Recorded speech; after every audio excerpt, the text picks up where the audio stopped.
ដល់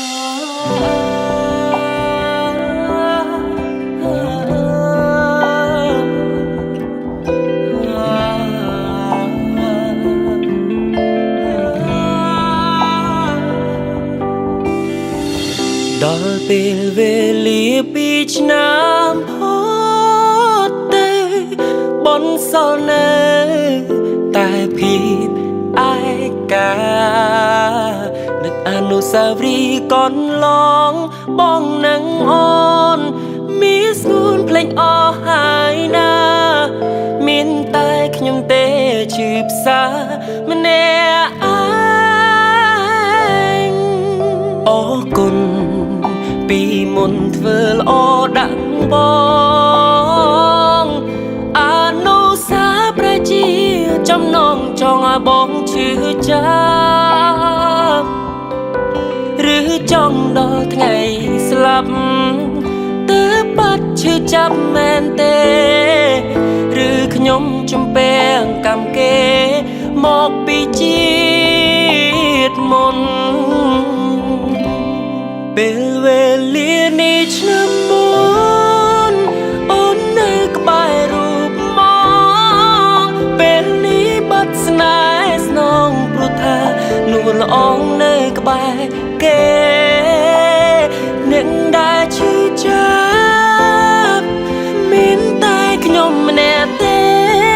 ម្នាក់ណាក៏បានដែរខូចចិត្តរឿងស្នេហ៍យ៉ាងសែនរួមគ្នា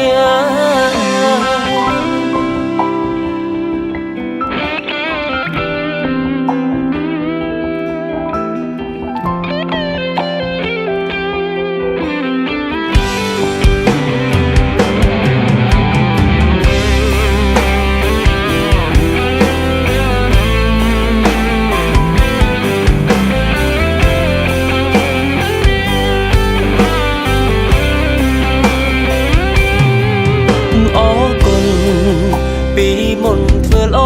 ដាក់បងអនុស្សាវរីយ៍ជាចំណងចង់ឲ្យបងឈឺចាប់ឬចង់ដល់ថ្ងៃស្លាប់ទើបបាត់ឈឺចាប់មែនទេឬខ្ញុំចំពេងកម្មគេមកពីជា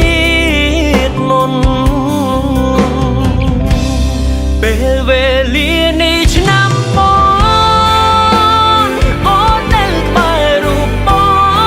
ងពេលនេះបាត់រូបស្នេហ៍ស្នងព្រោះថានួនល្អងនៅក្បែរគេនឹងដែលឈឺចាប់មានតែខ្ញុំម្នាក់ទេម្នាក់ណាក៏បានដែរក៏ចិត្តរឿងស្នេហ៍យើងសែនរួមនឹកឃើញចេះតែយំបំភ្លេចគេមិនបានទេនាងជាមនុស្សខ្ញុំស្នេហ៍តែងតែគិតចង់រៀបការគ្រប់យ៉ាងត្រូវរលាយអស់រស់ក្នុងភូមិឯកាចង់ស្រែកប្រាប់ជីវ៉ាមានដឹងខ្ញុំជឿដែរទេ